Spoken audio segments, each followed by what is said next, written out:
Hi everyone and welcome to this video. Today we'll be making a very easy, beginner-friendly satin slip kind of dress. You will need 1.5 meters of satin fabric, but if you don't like satin, you can actually use another light flowy fabric as well. You will also need 2 little buttons and a button and buttonhole foot. And lastly, I will be using tissue paper. I will show you later why, but it's only if you use satin, by the way. If you don't use satin, you don't really need to use tissue paper. But I will show you later why. You can find the free pattern on my blog. I will put the link in the description box below. And when you're printing the pattern out, don't forget to put it to 100% scale so the pages will align better.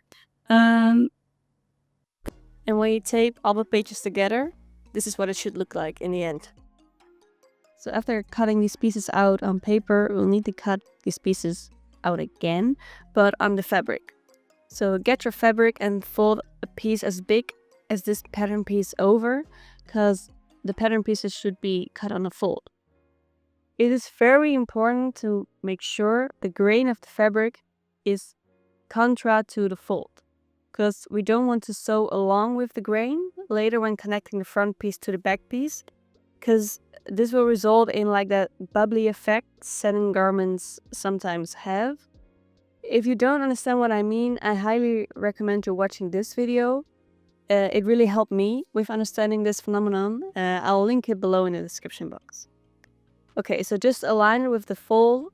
I always put some heavy objects on there before pinning it down so the fabric has less space to move.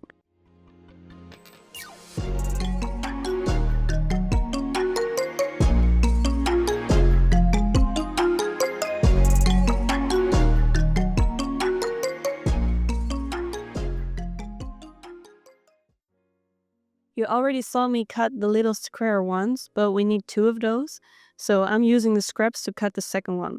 Note that I'm cutting this on a fold as well. So we have these 3 pieces, and we're gonna start with the front piece, so you could put the other 2 to the side. We're gonna sew in the darts first, so you can just go ahead and remove the pins. When sewing the darts, we're already going to use the tissue paper.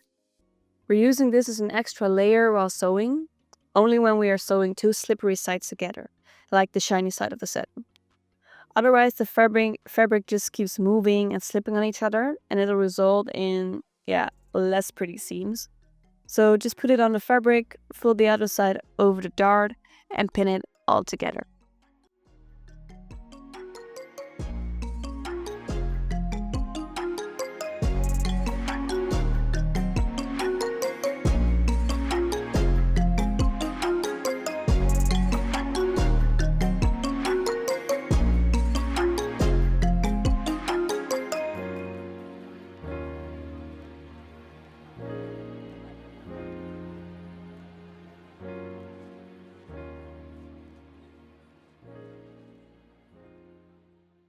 Now we are going to sew the darts in. I'm using a small straight stitch, and I'm sewing 1/2 centimeter from the edge, which is the same length as the distance from my needle to the right edge of my sewing foot. So I'll be using that as my guide. I'm so sorry for my hand that is in the way, but just follow the edge and continue the stitch a little bit further down and perform a few back stitch.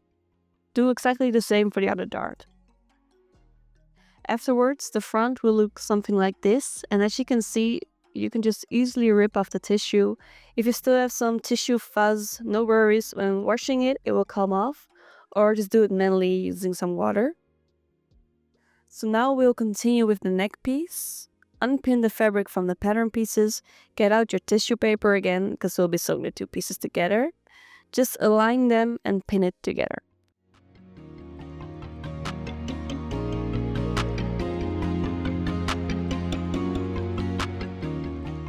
We'll be sewing these layers together along this horizontal line, but also these 2 small vertical lines. Just sew about 1 centimeter from the edge for all 3 of these edges. Afterwards, you have this horizontal piece. First of all, we'll have to remove the tissue paper and cut off all the loose threads. You can just rip it out easily, just like before.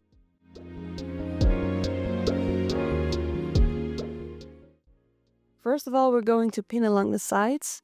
I also did one in the middle. We do this so the two layers of fabric don't shift. Now they cannot move, they are pinned in place. Now we'll get out the two buttons, the button foot and the paper pattern piece.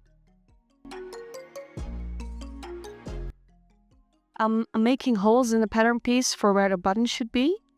I'm just using a pin, but that's because I'm too lazy to get a better tool for this. After doing this, lay the pattern piece on top of the fabric so that it aligns with the sides. Color the made holes in with like a fabric marker or something, so that it's visible on the fabric. Now we know where the button should be sewn in. Prepare the sewing machine by placing the button foot and putting the plastic thing on there. I don't know what it's called, but it prevents the fabric from being moved forward with every stitch. When sewing in buttons, I use a zigzag stitch. I place the button under the foot and use the manual handle on the side of your sewing machine to make sure the button is well placed on the needle and the needle enters both holes of the buttons instead of the button itself. If you don't use the handle and you just start using your foot to sew and your button isn't well placed, this will result in the needle or the button breaking because the impact of the needle will be way bigger than when you find out it isn't well placed and you're using the handle. After providing the button with a couple stitches, make sure to end with a back stitch to reinforce the stitch. Now remove it from under the needle, cut the thread and repeat for the second button. So next on are the buttonholes. Make the same markings as we did for the buttons, but on the other side of the rectangle. This will be the starting point when sewing in the buttonholes. Next on, we'll need to know how big the hole should be. So place the buttonhole foot over your button. Usually I do this before, but to be honest, I forgot. So I'm doing it this way now. As you can see, the button is reaching just a little bit under this second stripe. Your buttonhole should be a little bit bigger, so we will use this second stripe as our buttonhole measurement. Place the fabric under the foot. As you can see, the white dot that I drew in is where we start. There are 4 types of stitch headings we will use for the buttonhole. The first one is this. Then secondly, this one.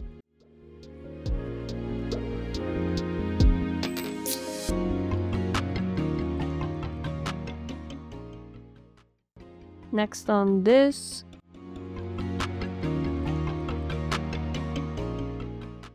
And lastly, this one.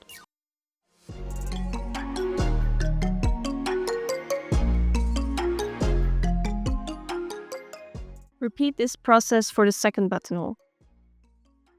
As you can see, there still isn't a hole, so we will have to create this in the square that we just sewn in. I'm using my seam ripper to rip the fabric in this square. I don't know if it's the best way. I just saw someone do this once and I stuck with it. But hey, voila, just like that you have a buttonhole. Of course, do the same for the other one, and now we have 2 buttonholes. Cut away the excess threads and maybe some fabric so it looks a bit neater. Now you can set this piece aside. We're gonna move on to the back piece. So grab your back piece, unpin the paper, lay it flat and get the front piece we set aside earlier. We're going to pin the back and the front piece together. Place the good sides facing each other. Since these are also the slippery sides, we're going to put napkins in between again to make the sewing a little bit easier.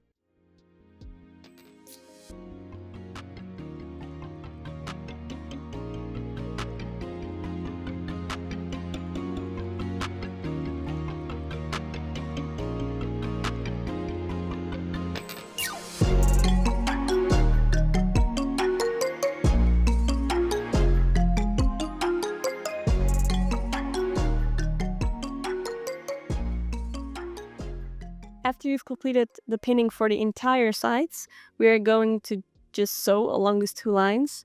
I'll be using a small straight stitch again, sewing 1 centimeter away from the edge.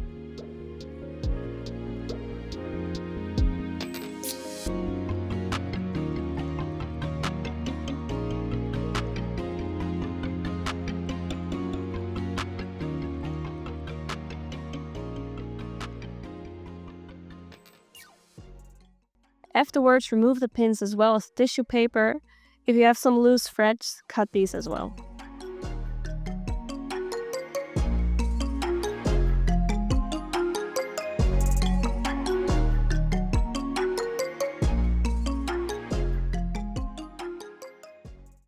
Now we are getting the iron out of the closet. We are going to use it to iron the seams open, the side seams. Just press it in between the two like rows of fabric. This will make the garment look a lot more polished and expansive. Otherwise, you will still have like a little loppy, floppy looking seams.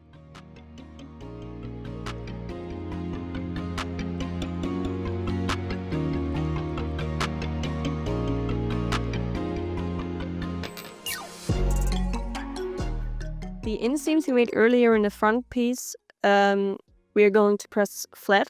So to be clear, we're not going to press this open, just over, like pressing it over the seams. I do this on both sides and repeat this for the choker part we previously made as well.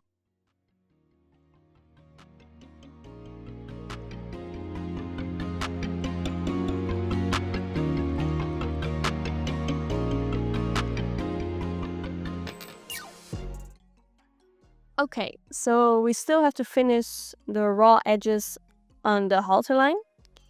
We are going to use the iron to help us with this as well. We are going to fold the raw edge inward at around 1 centimeter, and we're pressing it down so the line is more noticeable. Repeat this a couple times so it's really pressed in there. We are doing this from the one side of the halter all the way to the back until we reach the other side of the halter. So not the top part of the halter, because we're going to sew this onto the choker we made earlier. I will only be relying on this like pressed in fold in the hem. I'm not going to use pins, but if you are more comfortable using pins or clips, just go ahead and use those as well. Again, using a small straight stitch.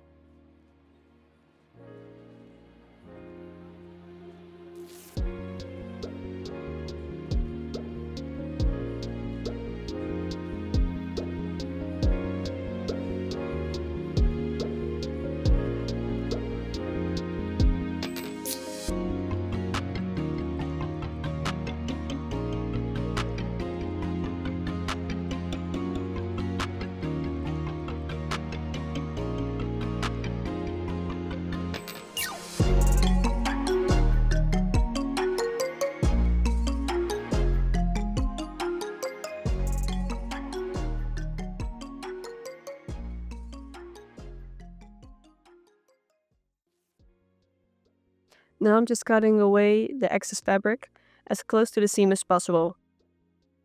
It's easier to do this with a smaller pair of scissors, but I couldn't find any, but that's just a tip.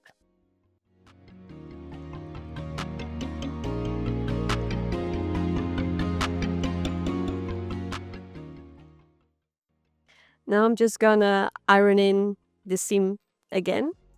It just looks way neater.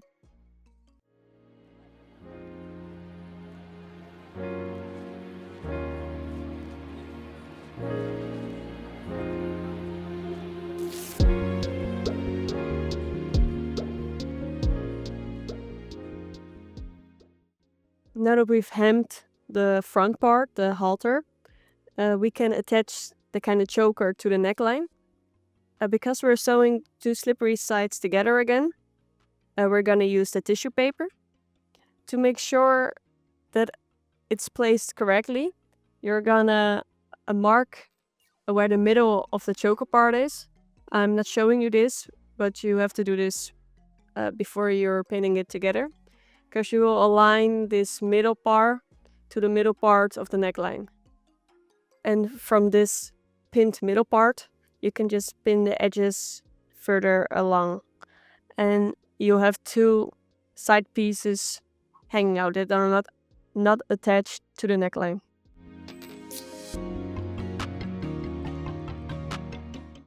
And then we'll be sewing the pinned layers together using a small straight stitch 1 centimeter away from the edge.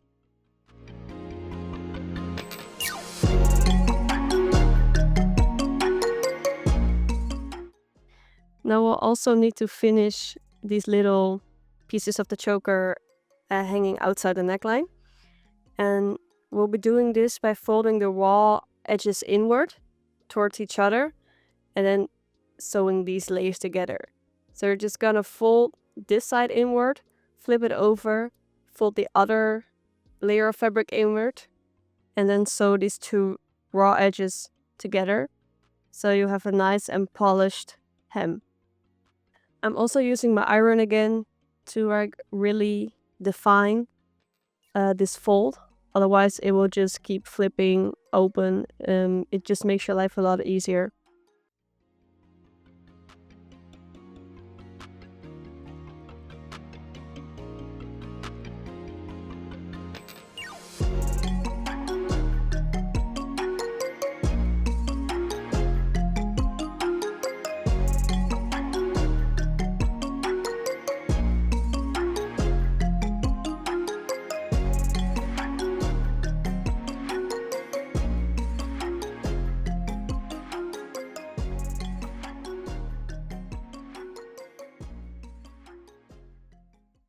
Then just sew these layers together along this pinned line. We'll be using a small straight stitch again.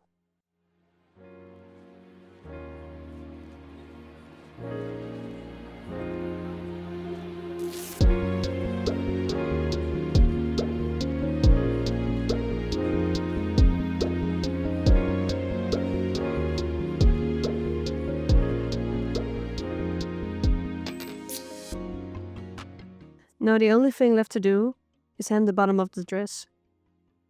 I'm folding the fabric at 3 centimeters from the edge. I'm using my thumb as my ruler because I couldn't find my measuring tape. But just use your measuring tape and put a dot or something just to mark at this 3 centimeters. But if you want your dress to be longer, you can fold the fabric at 2 or 1. And if you want it shorter, just at 4, 5, 6. However short you want it. As you can see, I'm once again using my iron to really define this fold.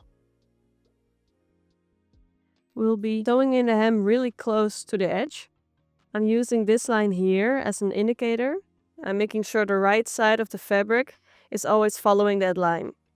This way the stitch will be at an even distance from the edge for the whole bottom.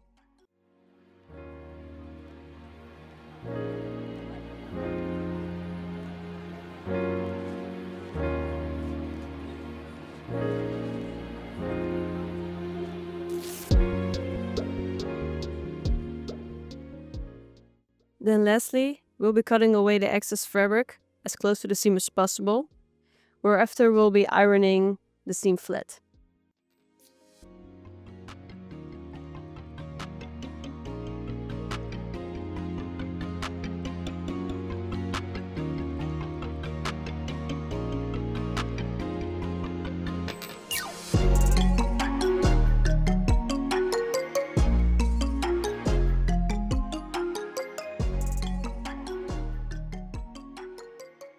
And that was it. Here we have the finished dress. I'm really happy with it. I hope you guys like this video and will create the dress as well. Thanks for watching and see you guys next time. Bye bye!